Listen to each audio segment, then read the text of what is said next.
Todas e todos, vamos para mais um painel na Casa da Amazônia, painel super interessante, e nessa segunda semana a gente tem abordado a transversalidade entre o tema de mudanças climáticas. E agora a gente vai falar um pouquinho sobre transformação digital. Passo a palavra para o nosso moderador, Paulo Guerra. Thank you very much, Saul. It's an honor for me to be here with everyone and to moderate this panel. I would like to thank Marcelo and Vanessa for hosting us here and to put this debate forward. We are living two simultaneous revolutions in our world. The first one is the climate revolution. The COP is all about the climate revolution. But we are also facing another revolution, which is the digital technology revolution. If you want to look at those and see how they are going to integrate together, we need to understand how the cycles of both revolutions interact with each other. We can do this in specific ways. The first one is looking at the positive aspects of those revolutions and say that both of them somehow in the future is going to integrate themselves and they will create a better world for everyone. The second one is the negative one, and we will focus in the problems that both revolutions can bring to one or another. None of those two ways of looking at the themes are enough for us. We need to go and to see these from a bigger perspective. We need to see the big picture. And to see the big picture, we need to understand how those perspectives interact with each other. We have Mr. Fersman here. She's from TBI, the Tony Blair Institute, and she's going to tell us a little bit of everything that TBI is doing in both revolutions. Please, the floor is yours. Thank you very much, Paolo, and good afternoon, everybody. I'm Lindy Fersman. I'm the Director for Climate and Energy Policy at the Tony Blair Institute for Global Change. Thank you very much for having me here today. I wanted to talk briefly about both the opportunity but also the challenges of the digital transformation, particularly around artificial intelligence, AI, and sustainability. As Paolo noted, the world is going through two transformative revolutions at the same time, the artificial intelligence revolution and the clean energy transition. These are deeply interconnected and also mutually reinforcing, offering success in each other if policymakers and businesses can get the right frameworks around them. With these right strategies, these can create a positive loop where the AI revolution can accelerate clean energy transition, while clean power can also power AI advancements and use. So first of all, the opportunity here. So obviously there's a significant opportunity for utilising AI to make the response to climate change more efficient and easier. I can think of three kind of broad categories here. Firstly, enhancing knowledge. Using things like digital twins to enable experimentation with complex systems, using satellite imagery and AI together. So, for example, the Tony Blair Institute has a partnership with Planet Satellite, which is providing really unprecedented insights into climate and humanitarian risks. And certainly analytics from AI can transform raw data into actionable insights. Secondly, we can see quite a lot of progress around optimising clean energy systems.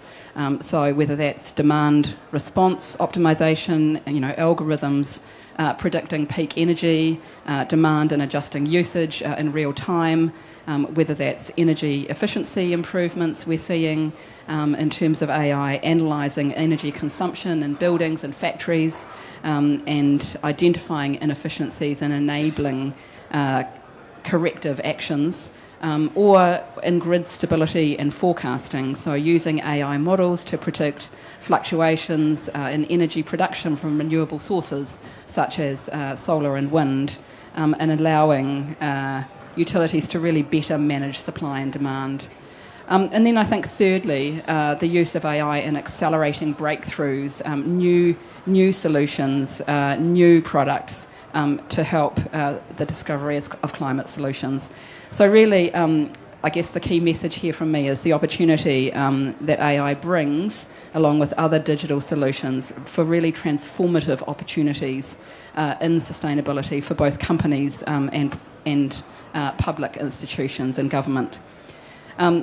But there's also no doubt that there are challenges as well. You know, we know about the energy demand of AI. 10 years ago, nearly all data centres used fewer than 10 megawatts of power. Today, a large one can require up to 100 megawatts, which is really, more than 200,000 homes in terms of energy demand. And while we see innovations in chip efficiency and really, much more computational efficiency, there's no doubt that the absolute energy requirement for AI is rising. So in order to ensure that AI doesn't derail the clean energy transition, countries really need strategies to look at effectively integrating AI and energy plans. So this includes things like reinforcing grids, creating the right conditions to attract investment into renewables, and thinking really hard about the additionality of new investment where it comes alongside AI and compute. We know that data centres and compute are being built at scale and are driving this unprecedented demand for energy. But we've also seen, in turn, a massive mobilisation of capital actually into clean energy from these demands. So geothermal, solar, wind, and also new forms of ocean power are attracting a lot of investment, as is a lot of new nuclear solutions. So, for example, we've seen Google recently committing to buying 7 new small modular reactors, small nuclear, from Keros Power. We've seen Amazon signing 3 deals for SMRs in the US, and similarly Oracle. So these investments in clean energy need to be leveraged, not just for AI, but also for broader additionality across the grid. I guess I just want to add one more comment before I close, and that is really about the impact on the global south and the challenges and opportunities there. Over 80% of the global AI infrastructure that we see is in, including high performance compute centres, data centres for AI training, are in North America, Europe, and North Asia. So 80% of those facilities are in those jurisdictions, whilst many countries in Africa, in the African continent, in Latin America, and in South Asia really remain sort of what I would call compute deserts, with limited or no access to advanced compute resources. And I think that this really, this divide restricts access to essential compute resources and really limits opportunities for innovation and economic growth in some of these regions. And in parallel, we see many global south countries relying on fossil fuel dependent energy sources and grids that are already strained, which is, makes it really difficult to meet the rising demand of AI and digital technologies from an energy sense.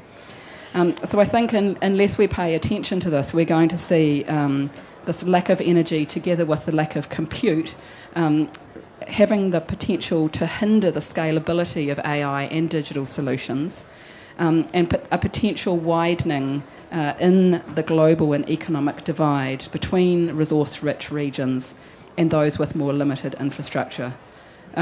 We don't want to see such disparities reinforce the existing sort of status quo or entrench it, leaving countries behind. And it's something that the Tony Blair Institute is actively working on right at the moment, seeing how we can assist. So we'll be releasing a report probably in the next couple of months on exactly this issue. So thanks very much.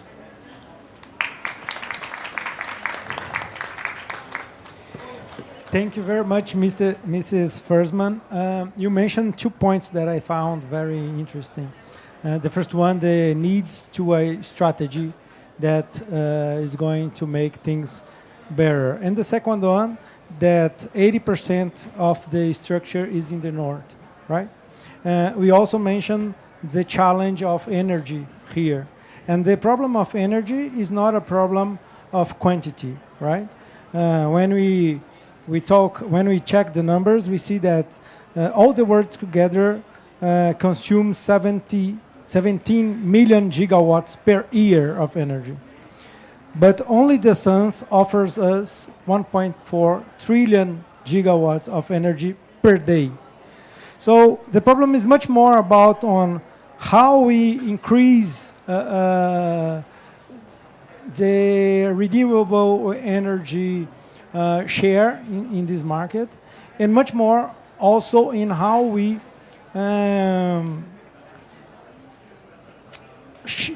distribute those centers to places where the renewable energy could be much better used. Do you think it's possible for the South countries to really strategize these, not only by themselves, but together with the North countries, in a way that some of this infrastructure comes to countries that are more rich in renewable energy, such as Brazil or New Zealand or Indonesia and things like that, countries like that?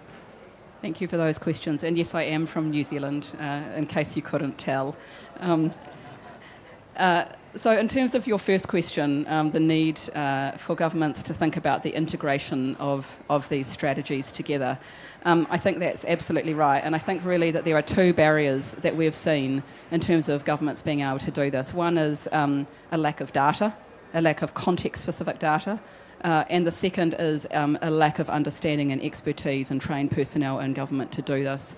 And we've identified sort of a number of steps that governments can take, including developing public-private partnerships to capitalise on the expertise that's in the private sector, looking at the ability to treat data as a public asset that can be used effectively and shared by governments to enable AI model training that is context-specific, as well as things like investing in compute infrastructure and aligning policy and regulation to ensure that we've got the right safeguards around the use of AI as well.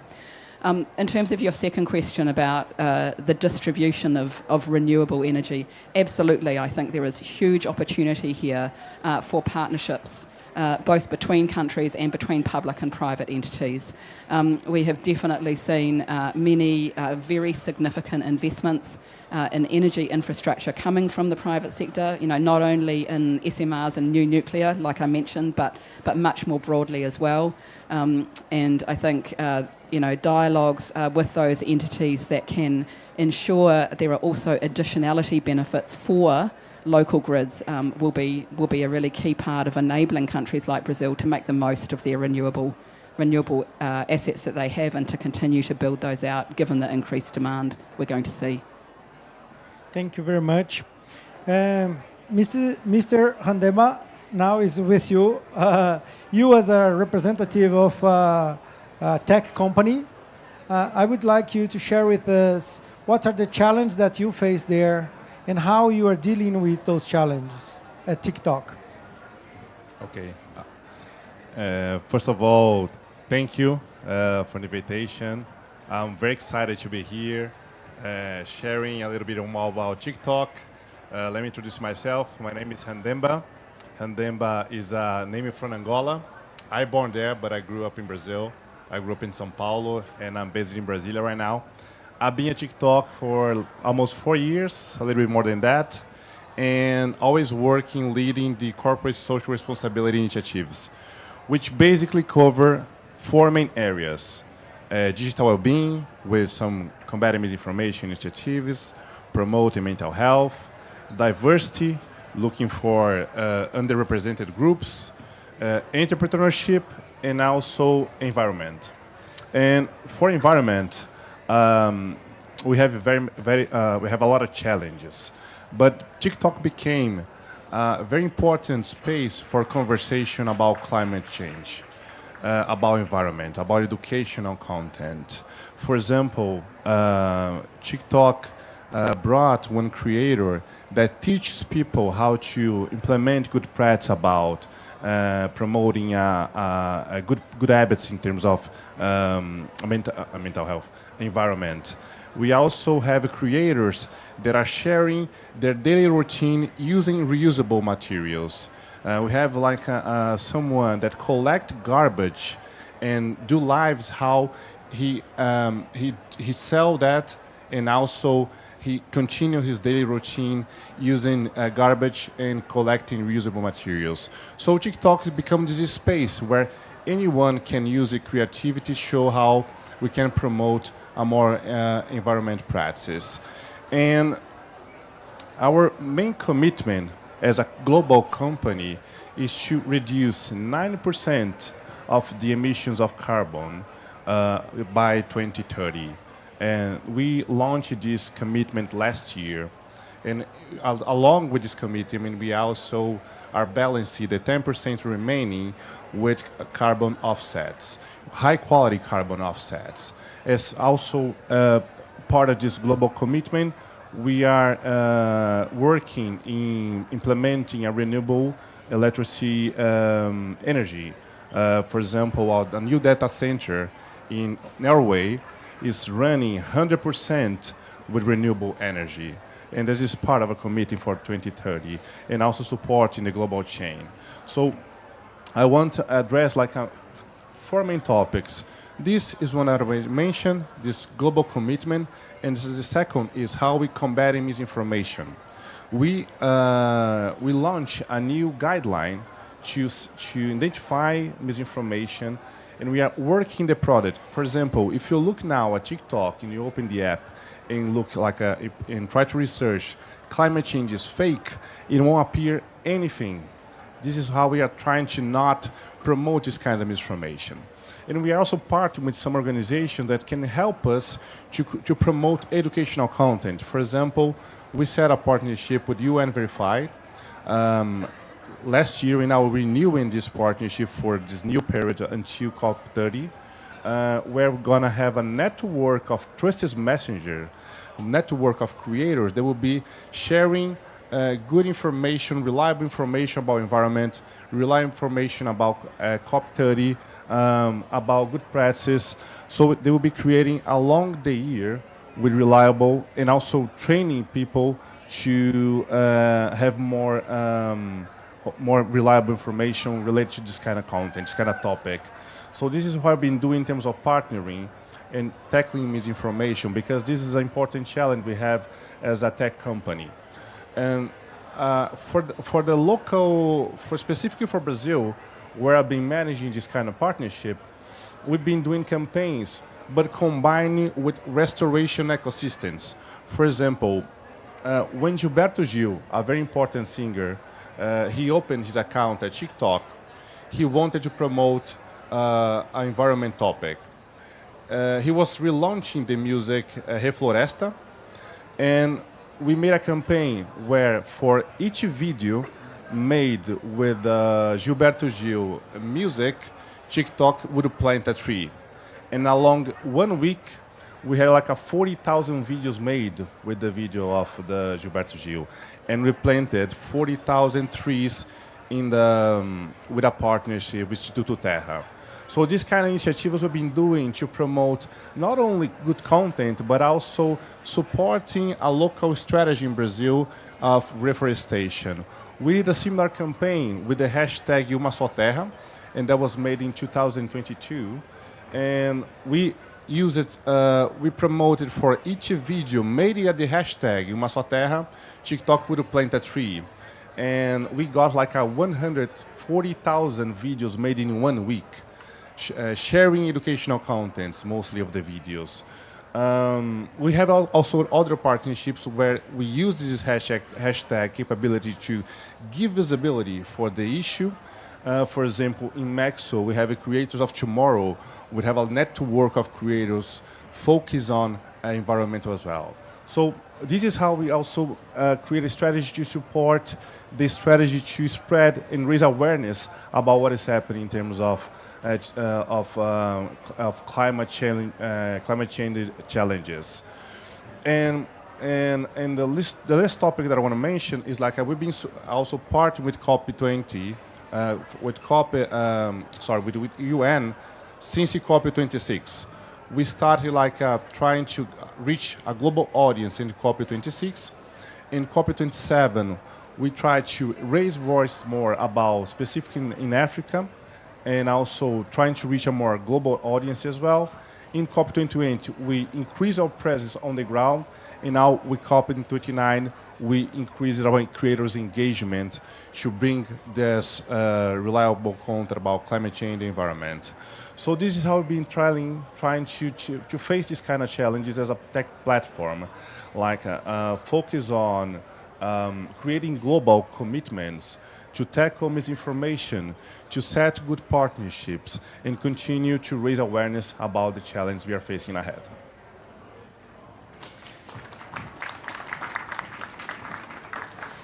That's very nice. The global commitment that you have just mentioned, it encompasses all the supply chain or only TikTok? Only TikTok. Okay. But we also have as part of the commitment to support the global chain to reduce the carbon emission. Perfect. Now we are going to count on, thank you very much, Mr. Mandemba. Now we are going to count on Mr. Werner, who is the consul of Slovakia in Brazil, to share with us the main advances of Slovakia and also how the cooperation among countries, your ideas on how the cooperations among countries can contribute to solve the climate problem. Perfect. First of all, I would like to thank you for the opportunity, Mr. Paulo. And I like it so much. Tony Blair Institute. It was nice hear from you those such important things. And TikTok, it's a perfect, platform to spread the news about how can we engage in this climate change with the digital transformation. Is exactly that's why we are here. And thank you for the audience. Thank you for the opportunity, Kasia. Thank you so much for your presence. Okay, see, I'm honorary consul of Slovakia in Brazil. And I'm, first of all, or before that, a businessman. So when we talk about business and we talk about sustainability, there is an intersection with the technology because I work with the technology industry. And I could not do anything if I cannot think and act, work in the sustainable way. Today is just impossible to do something in the business or in any field if you do not consider the sustainability. So working as a diplomat, I can get this opportunity to say very important things to Slovakia, to Brazil, but of course to the world. And I will start telling you, Slovakia has some very good technologies. Sygic, for example, is a platform to logistics. So if you use technology to logistic, you will save, a lot of CO2 generation, right? Okay, this is one point. You can say, but Google, and there is a lot of other, technologies doing this. Okay, but if you think you can use the technology always combined with the sustainability, you will understand better what I have to say at this moment. Slovakia has this software technology, as I told you, Sygic, great. But Slovakia has a technology regarding the battery efficiency, which is linked directly with the Brazil. Okay, you have software, you have batteries. Okay, software and batteries without the hardware can do nothing, right? Okay, so we are talking about technology and we are talking about sustainability, how those two very important things today is impacting the climate change. So I'll go straight to the point. If you have very good softwares and if you have a very good batteries, so you have energy efficiency, you need the hardware to work and make things happen. So Tony Blair Institute, for example, told something very interesting regarding this artificial intelligence applied to the environment, you know, and to this every single important things that we have to work on, right? So let me tell you, you need very efficiency, it's very important to consider the efficiency on the chips, on the processors, okay, it will save energy. But let me ask you one thing. You who are here in presence in this audience, you who are at a home, at the work, anywhere in the world, do you have how many mobile phones in your home? Used ones, right? Maybe you have one or two. Maybe. Because you buy a new one, you don't know what to do with the old one, you don't want to swap because in the, you know, maybe you do not trust the one who will get your phone, maybe they will extract data. There is a lot of concerns. So Slovakia has a very good technology to recycle electronics. And we are bringing this technology to Brazil. So I would like to thank you, thanks the Brazilian federal government. I would like to thank the Minas Gerais state government. I would like to thank the Slovakia government, but I would like to thank every single person who will be, engaged in this very important action, which is very easy. Watch TV, it's very easy to talk about sustainability, and the intersection with the technology, right? But we have to do something by ourselves. So the call that I do today with this opportunity, okay? We are, of course, debating a very important theme, but I'll do a call. I would like to get your attention to do something now, where you are with what you have. So if you have one mobile phone in your home, use it, one old computer, I would like to tell you, Brazil is already doing, the recycling from the technology we got from Slovakia. Is the greener technology to recycle electronics. So Brazil is very famous for mines, right? Brazil is very famous. We have a Minas Gerais state which has this mine in the name of the state. Minas Gerais means General Miles, right? But if you think how much carbon, how much CO2 you have to generate, to drag, to get gold, silver, iron from the earth, you think how important is this speech I'm giving today? Because there is more gold in the surface of the earth than in the earth itself. Do you know that? Okay, there is a lot of gold in the electronics. In electronics you have gold, you have platinum, you have a lot of very expensive metals. And we have already more gold in the world being used in the electronics and things, jewelry, than in the earth itself. It's incredible, but it's true. So the thing is, we should, do what I call, is do your work first before you tell about the work of someone else. So we are talking about this, right?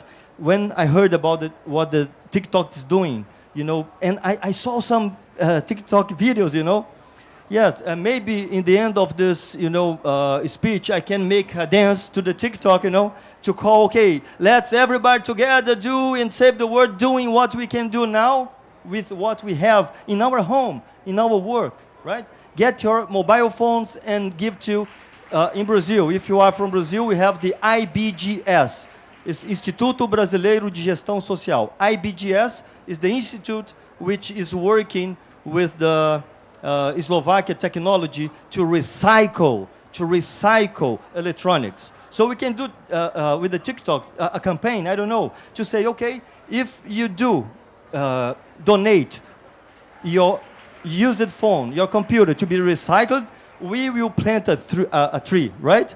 Same as you did. Okay, we have a very good partnership with Abundance Brazil, which is same like Instituto Terra, they are planting trees. And we have a common goal to plant 1 million trees now, this year, 2025, 1 million trees in Brazil. So we can do many things. I'm saying Slovakia has technology on the software. Slovakia has technology on the batteries that I said.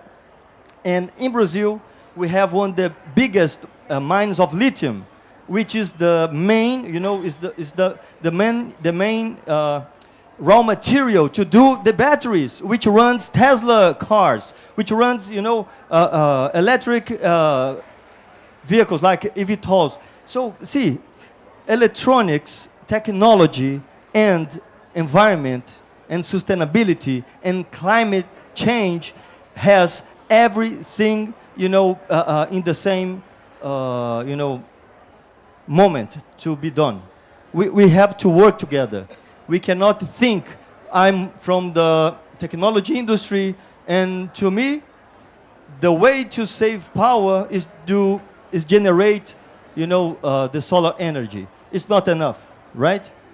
So we have to do one step, after another, but never, we can never forget that we are responsible.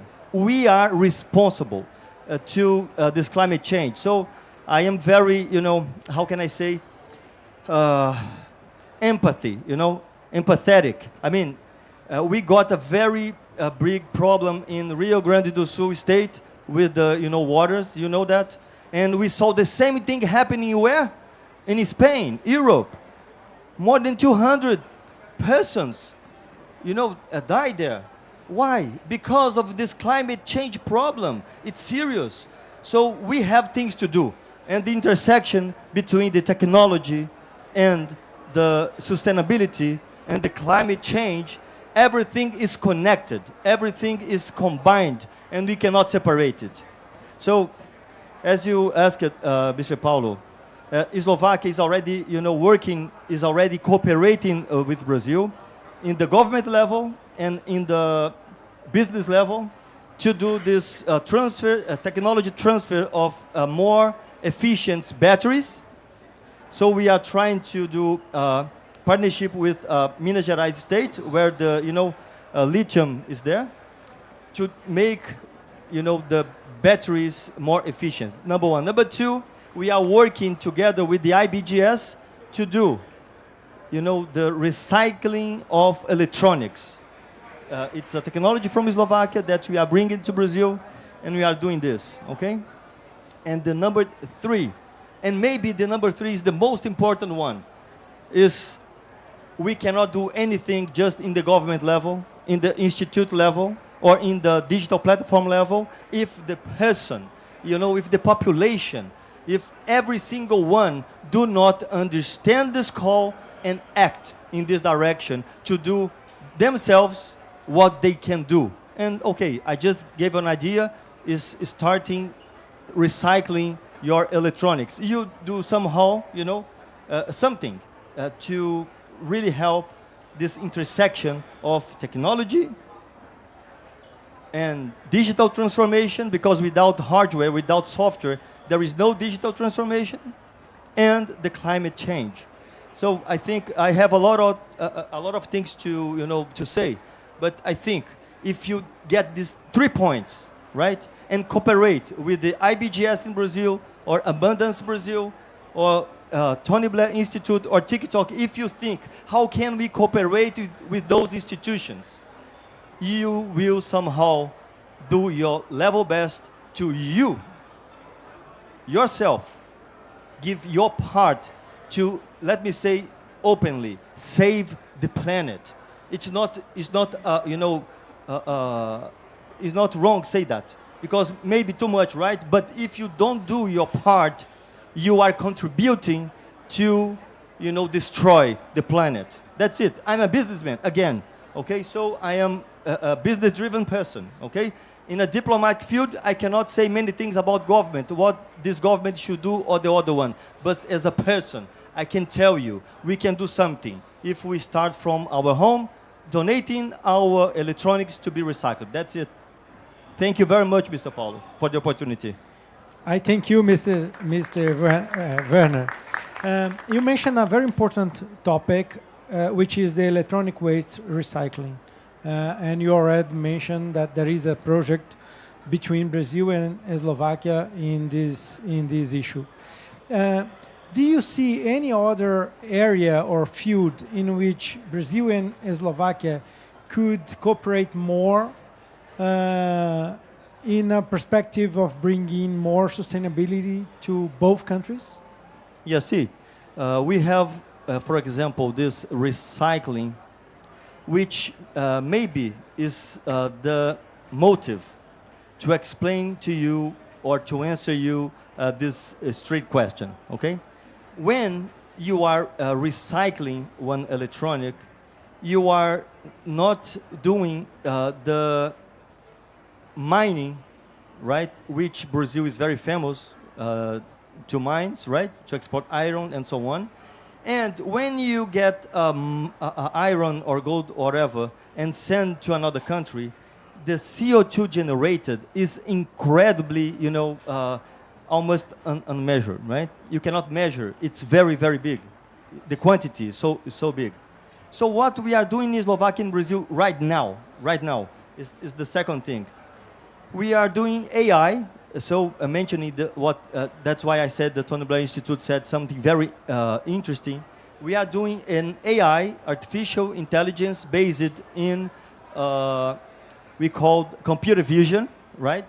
To integrate the satellite vision to do the monitoring of reforestation. For example, this Abundance Brazil, they are planting trees, right? So we can, using the artificial intelligence, which is made from this cooperation from Slovakia and Brazil, we are able to check how old that tree, how many CO2 it's getting, because every single, I don't know if you know, but probably you know more than I, but I'll tell you anyways. Every single, tree, by its,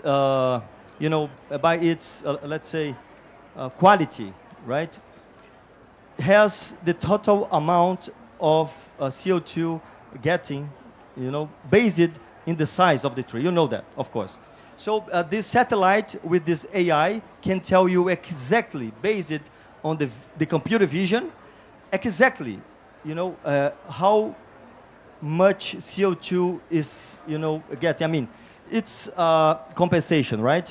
So we are talking about the compensation. The thing is, if you are generating CO2, okay, it's impossible to not generate. It's impossible, just impossible. To be here, you generate a lot of CO2. You know that. You who is watching us, you generated, and you are generating right now CO2 using energy.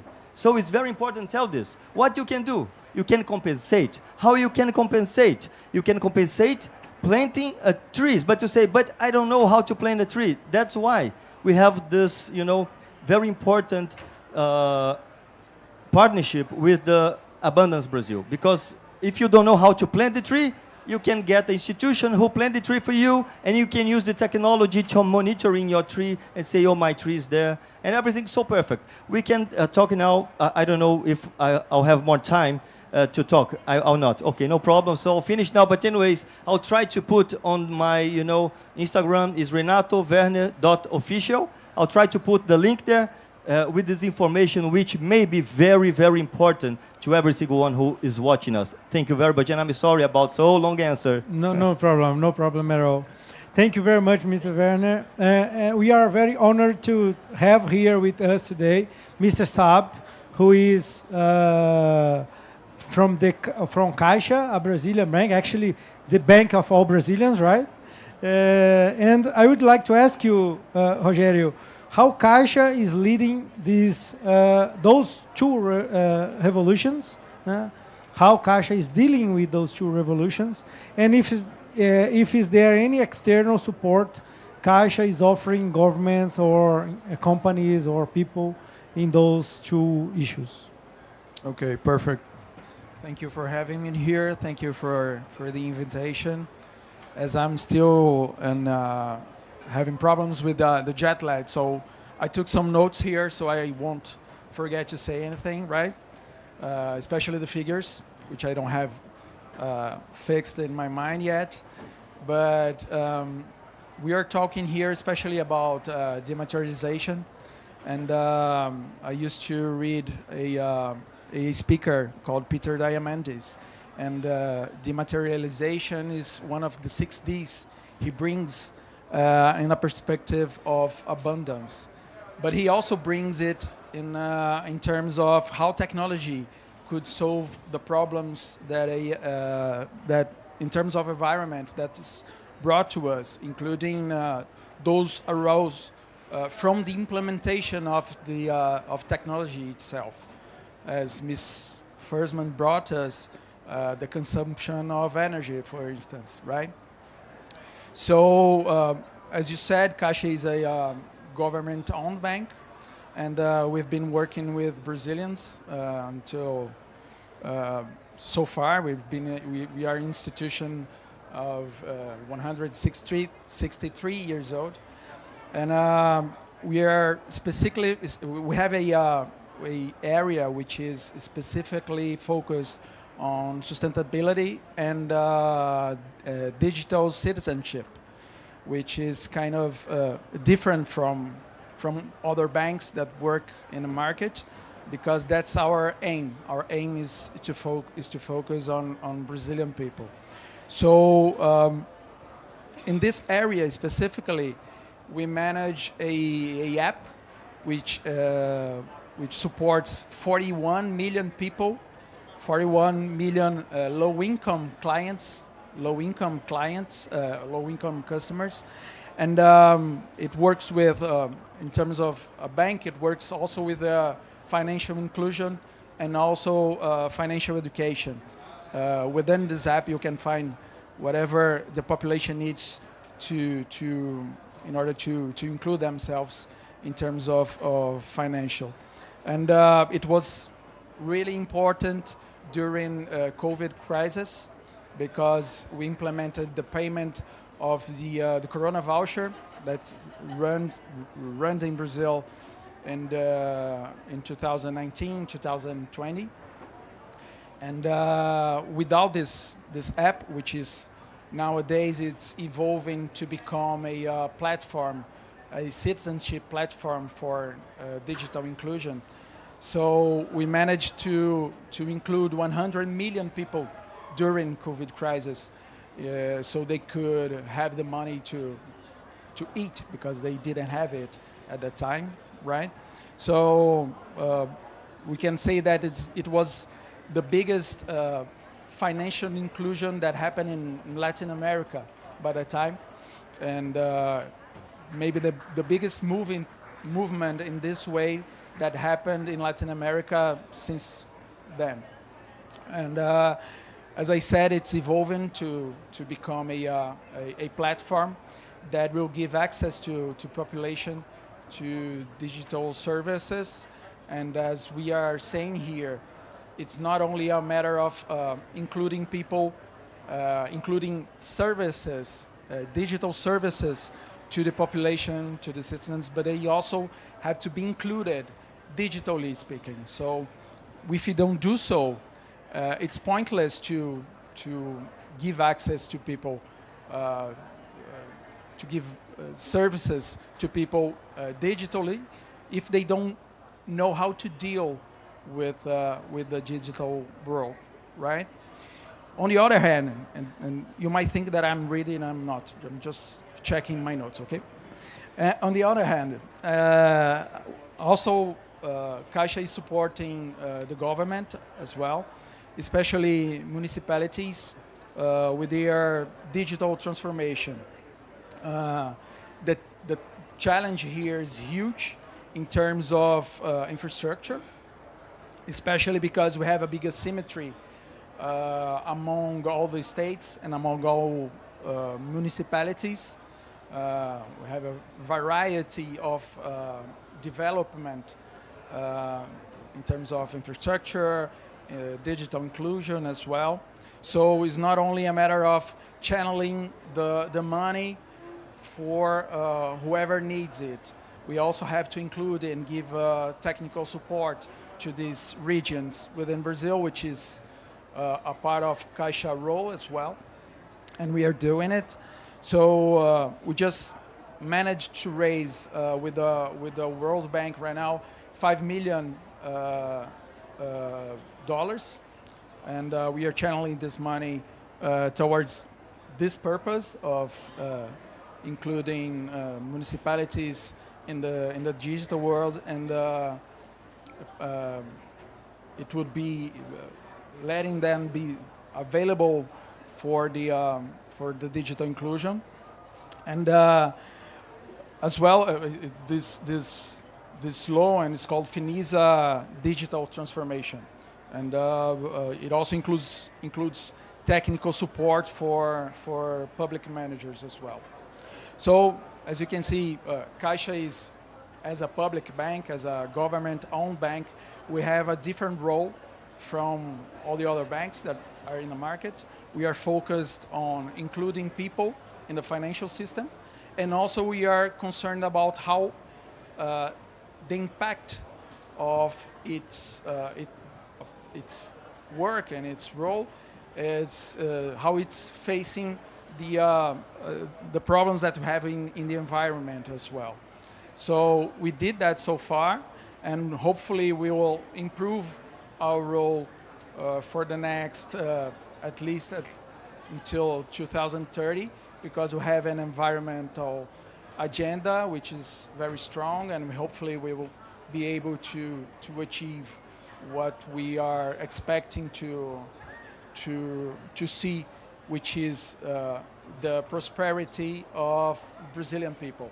Oh, sorry, I'm not holding the mic properly. Sorry for that. I hope you could hear me so far.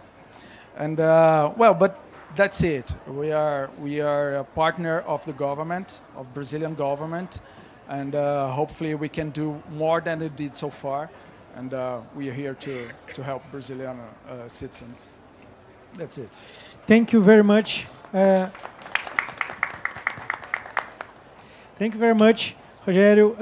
Caixa is also one of the, I don't know, maybe the most important bank in terms of housing financing in Brazil, right? Is there any specific action in this field of green houses or green building or things like that? We have a special seal, which is really special because we consider all the chain, the supply chain of construction.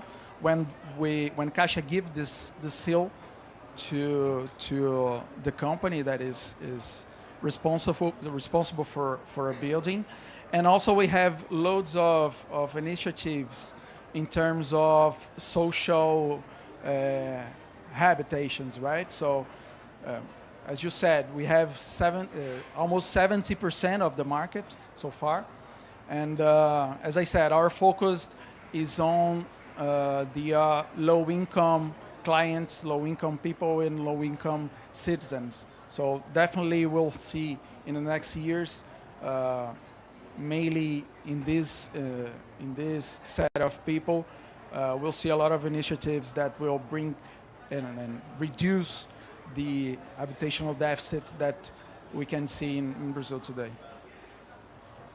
Perfect. Thank you very much. Last but not least, Vinicius, Codex has an important relationship with us there at Fundação Dom Cabral. We are always talking about solutions. And you have faced very challenging situations in Rio Grande do Sul in cooperating with the government to solve the mess that happens there.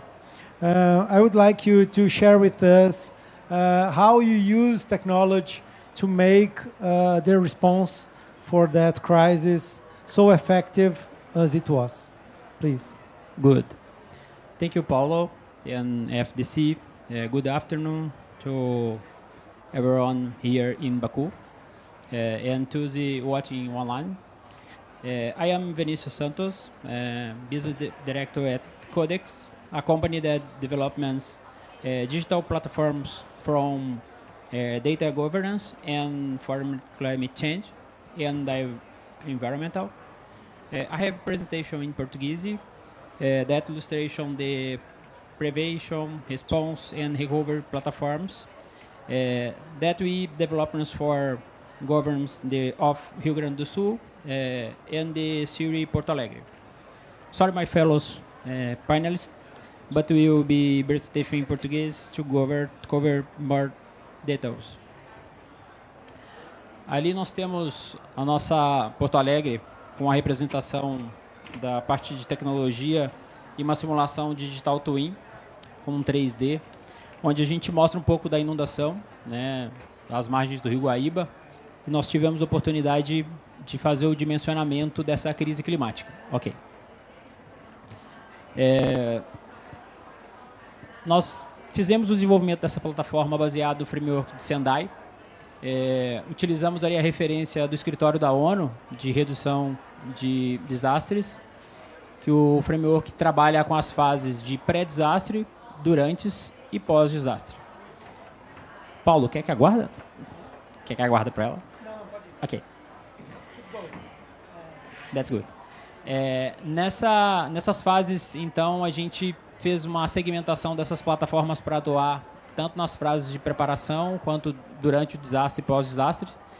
Como a gente teve mais de um mês de desastre na região metropolitana, principalmente, a gente ficou alternando muito entre o durante e o pós-desastre, né, porque as águas continuavam num processo de inundação.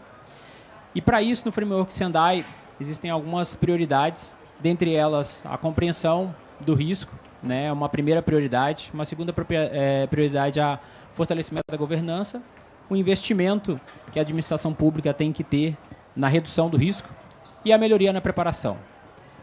Especificamente para a compreensão do risco, o próprio framework de Sendai ele determina que uma das prioridades é promover o acesso em tempo real desses dados confiáveis, fazer o uso de sistemas de informação geográfica para ver a condição do território e também fazer a adoção aí de projetos de inovação, tecnologia da informação e a divulgação desses dados.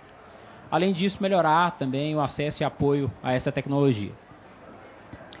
Dito isso, a gente tem aqui uma atuação muito forte na parte de governança multinível, onde a gente olha para todos esses acordos que estão sendo tratados, inclusive aqui em Baku, né, seja de inundação, desertificação, redução de emissões e redução da temperatura. Para isso, nós temos ali a política nacional, né, que vem implementando diversas diretrizes com o governo federal, fazendo esse processo de determinação de uma camada de um projeto guarda-chuva, que aí sim, para que no local ali, nos estados e municípios, a gente consiga atuar com projetos, seja de planejamento urbano adequado, de defesa civil, de agricultura de baixo carbono e dentre outros. Para isso, na visão da administração pública, a gente tem um problema muito sério em relação à ausência das informações, à ausência dos dados para a tomada de decisão.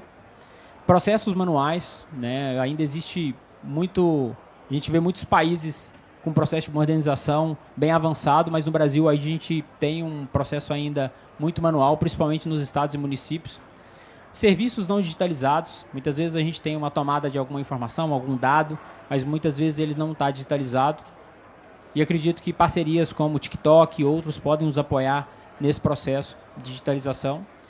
E, por fim, a falta de integração entre essas instituições. Porque quando a gente fala de um desastre climático, a gente precisa tomar decisão se tem um ginásio, por exemplo, disponível numa escola para receber um abrigo, se a gente tem posto de saúde que pode ser atendido para fazer atendimento da emergência, a gente tem que saber o impacto do desenvolvimento econômico, quantas empresas, né, foram impactadas. Porto Alegre teve cerca de 46 mil empresas afetadas pelo desastre. Então, a gente precisa entender tudo isso no índice de empregabilidade e outras coisas mais. Para isso, a gente olha numa lógica de integração, onde essa governança de dados promove a integração entre várias áreas, seja de infraestrutura, para poder saber as rodovias que foram interrompidas por conta dos deslizamentos, olhar para a educação, como disse, na questão dos abrigos, a defesa civil atuando nessas ações de resposta, a parte do impacto do desenvolvimento econômico. Um exemplo aqui, a cidade de Porto Alegre deixou de arrecadar 1,5 bilhão só no mês de maio. Então, em um mês, nós tivemos esse impacto. A parte de segurança pública, algo essencial e que a gente não imaginava que teríamos problema tanto com o empenho do efetivo dos homens da segurança pública, mas também com o problema de furtos e roubos durante o processo do desastre. Além disso, toda a parte de planejamento ambiental, né, que é responsável por essa pauta, olhar para a transversalidade do clima. E, por último, a saúde ali também, como um item muito essencial, principalmente na fase de resposta e as consequências pós-desastre também. Dito isso, nós implementamos um conjunto de plataformas. Foram 20 plataformas desenvolvidas em 30 dias. Né? Durante esse período, foi algo que a gente pôde entregar como uma pessoa que atua em resposta a esse desastre com a tecnologia. Todas essas plataformas que vocês estão vendo aqui foram projetos de colaboração gratuita que a nossa empresa fez com os governos do estado do Rio Grande do Sul e com a cidade de Porto Alegre. A gente segmentou em fases essas 20 aplicações e nós desenvolvemos 4 aplicações pré-desastre que já funcionavam no estado, 12 delas durante a resposta do desastre e 2 pós-desastre. Tem outras que não estão catalogadas aqui, que são plataformas de uso interno, e aí eu não trouxe para poder apresentá-las. Uma primeira, a gente tem uma simulação de um rompimento de uma barragem. A gente tinha uma iminência situação de rompimento da barragem 14 de julho, e a gente tem catalogada, por exemplo, nessa aplicação, uma visualização 3D da calha do rio, para poder saber quantas edificações ou quantas casas poderiam ser inundadas no caso de um rompimento dessa barragem. E a gente entendeu também por cidade, que estavam ali abaixo, né, daquela estrutura ajusante dessa barragem, quantas edificações poderiam ser afetadas, para criar, assim, os planos de evacuação, os planos de contingência que poderiam ser necessários durante o desastre. Ali nós tivemos uma imagem de satélite que ilustra a região do aeroporto de Porto Alegre, próximo ao Rio Guaíba. Né? Vocês podem observar que à direita a gente tem sem a inundação e à esquerda com a inundação, mais ao centro, na parte inferior, o aeroporto Salgado Filho, que ficou 6 meses, né, sem funcionar. E aí todo o impacto também na cadeia econômica, que foi feito toda uma análise nesse sentido também. Aqui uma informação essencial daquelas famílias socialmente vulneráveis, então uma análise de impacto social, onde a quantificação é estritamente necessária para atingir aquela população que é mais prejudicada. E aí a gente precisa disso para diálogos com o governo federal, para captar recursos, instituições de fora, né, internacionais também, que aportaram recursos para atender essas pessoas socialmente vulneráveis. Isso foi bastante essencial. E, além disso, fizemos uma leitura da população PCD, né, portadoras de alguma síndrome, de baixa mobilidade, para poder indicar os endereços dessas pessoas para que nos planos de evacuação das forças de segurança pudessem utilizar. E essa informação toda ela oriunda do cadastro único. A gente fez um enriquecimento desses dados com o próprio IBGE e outras bases que o município possuía, mas chegamos nessa resposta bem rápida. Se não me engano, esse projeto, esse dashboard especificamente, essa plataforma, a gente entregou em 7 dias do início da ocorrência do desastre. Aqui a gente tem uma simulação 3D, aí já exportando o que o estado do Rio Grande do Sul fez para outros estados do Brasil, inclusive um estado da região amazônica, que é o estado do Acre, e por meio de um financiamento internacional da Under2, né, do Climate Group, já o estado do Acre está fazendo uma análise de impacto de eventos extremos para a população socialmente vulnerável. Então, para áreas ribeirinhas, né, para produtores de pequeno porte, menores 4 modos fiscais e outros, a gente vai poder dar essa visão analítica de impacto social. A própria vice-governadora do estado é quem lidera essa iniciativa no estado do Acre. Aqui uma visão de um digital twin, né, do 3D da cidade de Porto Alegre. A gente tinha essa simulação do avanço da cota de inundação de 10 em 10 centímetros. Então, a gente tinha toda a possibilidade de simular se continuasse a chuva ou, no caso do não escoamento do Lago Guaíba, que era uma situação bem peculiar, que se imaginava que ia ter uma fluência do rio, mas o que é chamado vento sul estava fazendo uma contenção no lago ao lado de Porto Alegre, e com isso, independente se chovia ou não, a água continuava a subir porque estavam chovendo, né, a montante na parte de cima ali das cabeceiras, e aí chegando na região de Porto Alegre. E por último, já finalizando aqui, o projeto Reconstruir Porto Alegre, onde foram divulgadas todas as estruturas públicas, escolas, postos de saúde que precisavam ser reconstruídos, e a iniciativa privada tinha a oportunidade de adotar esses equipamentos por meio dessa plataforma.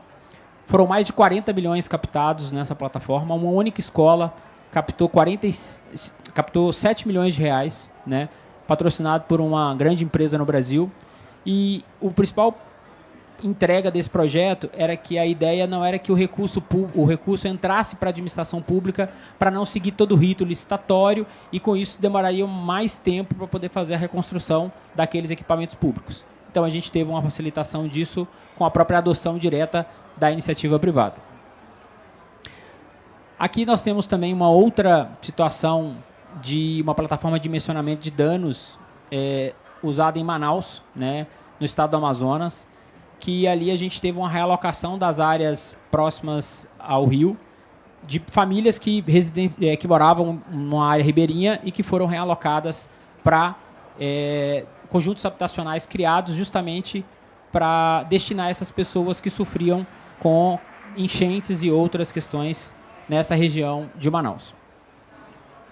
E por último, a plataforma de reconstrução e adaptação climática de Porto Alegre, que detalha o investimento de mais de 854 milhões de reais, que já demonstra a iniciativa que o governo da cidade de Porto Alegre tem feito, também o governo do estado e o governo federal.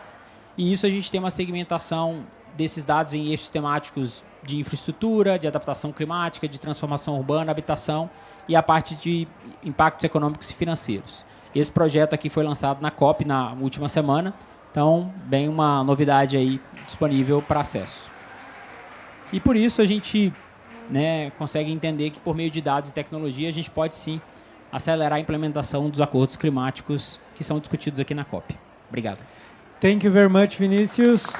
It was a pleasure to see the great job you did there in the States.